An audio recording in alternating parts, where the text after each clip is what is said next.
Hola, ¿qué tal? Vamos a continuar con el segundo video de Medio Planeta de Edward Wilson, la lucha por las tierras salvajes y la era de la sexta extinción. Bueno, voy a leerles el índice porque el video pasado no lo hice. Entonces, parte 1, el problema. El mundo se acaba, entre comillas, por segunda vez. Capítulo 2, de la parte 1. La humanidad necesita una biosfera. 3. ¿Cuánta biodiversidad queda? 4. Una elegía por los rinocerontes. 5. Apocalipsis Now. 6. Somos como dioses.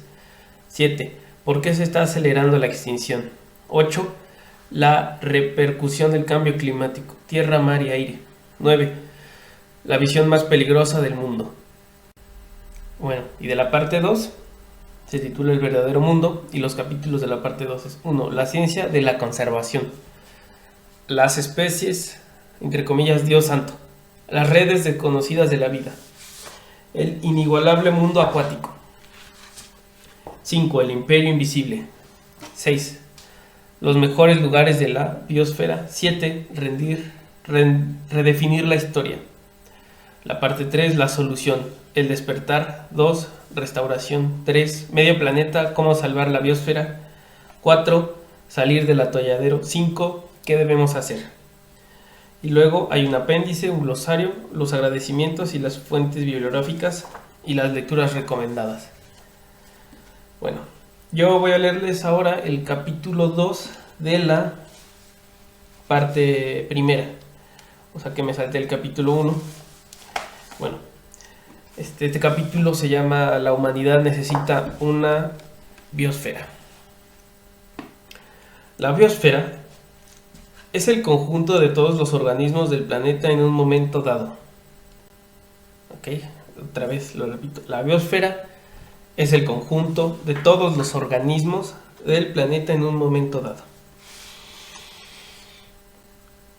Esta, formada por todas las plantas, animales, algas y microbios que están vivos en el instante que ustedes leen esta frase. El límite superior de la biosfera consiste en las bacterias que levantan las tormentas a 10 metros de altura o más. Repetimos esa. El límite superior de la biosfera consiste en las bacterias que levantan las tormentas a 10 metros de altura o más. Se considera que algunas especies de estas bacterias, que constituyen el 20% de las partículas microscópicas que se encuentran a esa altitud, el resto son partículas de polvo inerte, reciclan materiales, se reproducen mediante fotosíntesis y utilizan materia orgánica muerta. Podemos denominar ecosistema a este estrato que va a la deriva, pregunta Edward Wilson. Este asunto se sigue discutiendo. O sea, la pregunta sobre qué es un ecosistema, ¿no? Bueno, el límite inferior de la vida se extiende a lo largo del margen de lo que los científicos denominan biosfera profunda.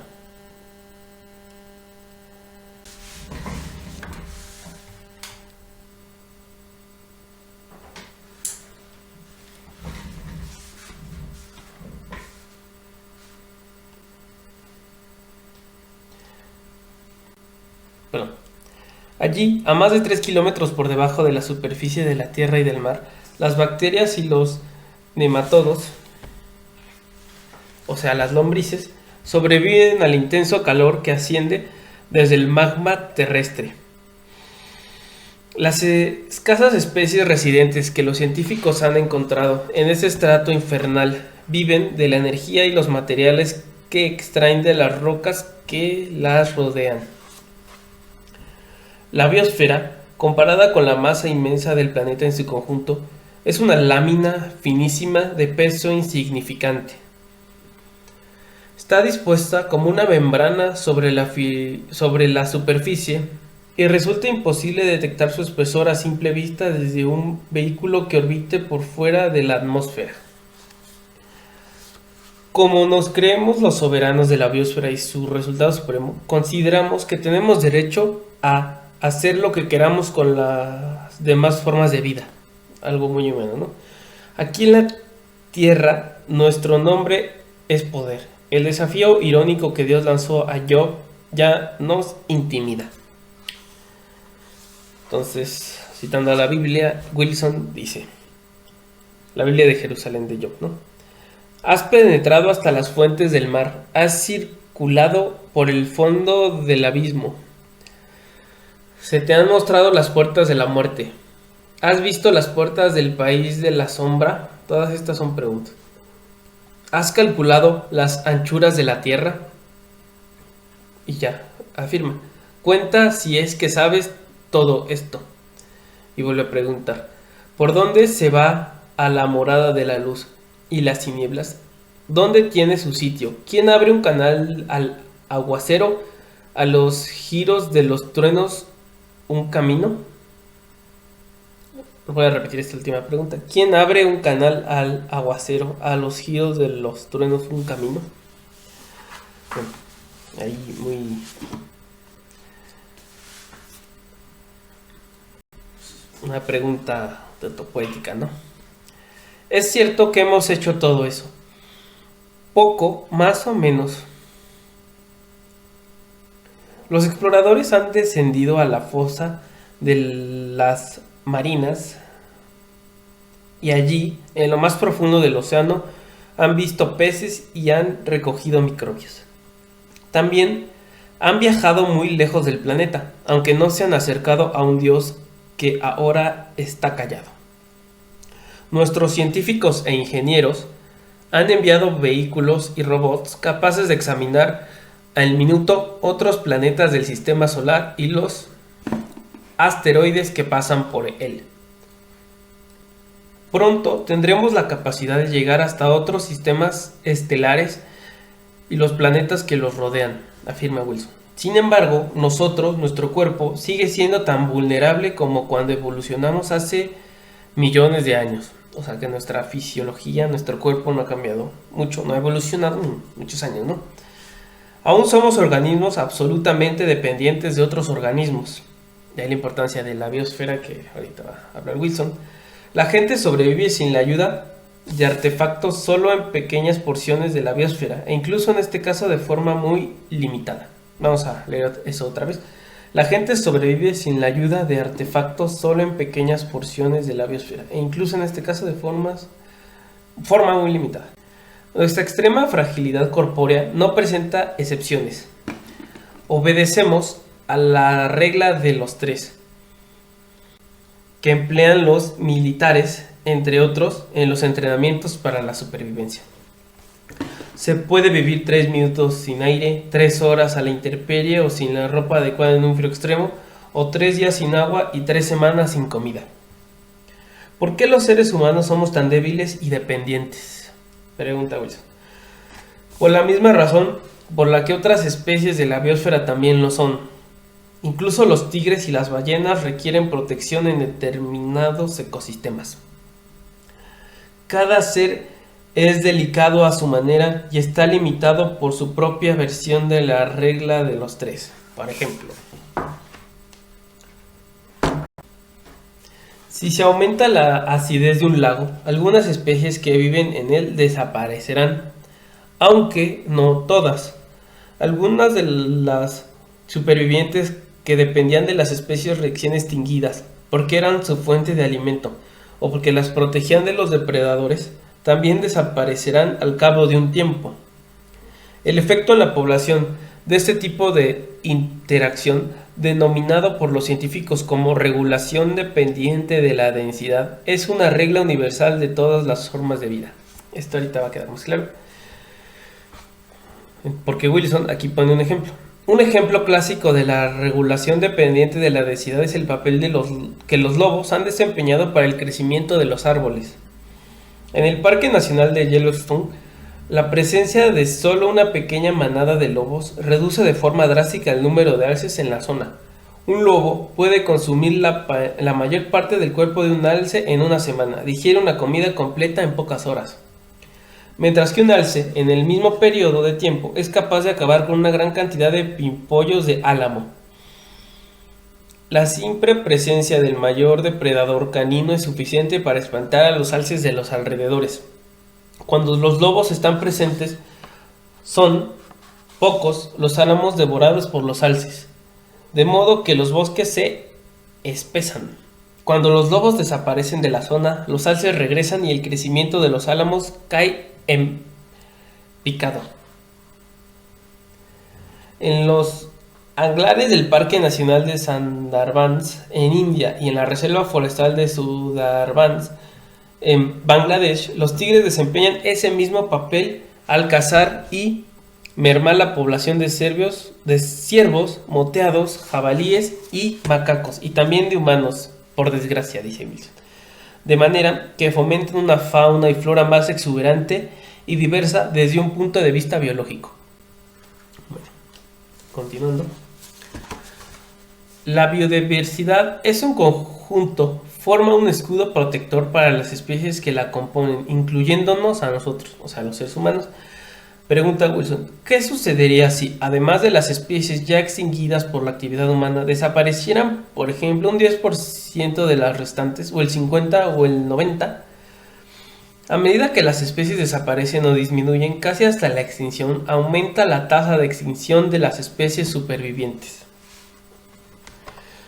En algunos casos, el efecto se percibe casi de inmediato. Hace un siglo, cuando la población de castaño americano se redujo hasta casi extinguirse, después de haber sido un árbol dominante en gran parte del este de Norteamérica, desaparecieron 7 especies de polillas, cuyas orugas dependían de esa vegetación, y se extinguieron las últimas palomas migratorias. Con el aumento de la extinción, la biodiversidad alcanza un punto crítico y la existencia se desploma. Los científicos no han hecho más que empezar a estudiar cuándo y en qué condiciones es más probable que suceda esta catástrofe. En un escenario realista del desastre, las especies foráneas pueden tomar el control de un hábitat determinado. Esto no es un guión de Hollywood. En los países donde se lleva a cabo censos de biodiversidad está creciendo de forma exponencial el número de especies colonizadoras, entre las cuales se encuentran algunas que dañan al ser humano, el medio ambiente o a ambos. En Estados Unidos, para ayudar a esclarecer los programas gubernamentales, una orden ejecutiva presidencial las califica como especies invasoras. Un pequeño porcentaje de especies invasoras provoca daños mayores capaces de alcanzar dimensiones catastróficas. Entre ellas incluyen especies cuya capacidad destructora les ha otorgado nombres conocidos. En esta lista, que crece con rapidez, están las hormigas de fuego importadas, las termitas asiáticas, las termitas que devoraron Nueva Orleans, la polilla. O sea, la termita asiática es la que devoraron Nueva Orleans, según Edward Wilson. La polilla gitana, el escarabajo esmeralda del olmo, el mejillón cebra, la carpa asiática, el pez cabeza de serpiente, 2 especies de pitones y el virus del Nilo Occidental. Las especies invasoras provienen de zonas del mundo en las que llevan viviendo miles de años como especies nativas.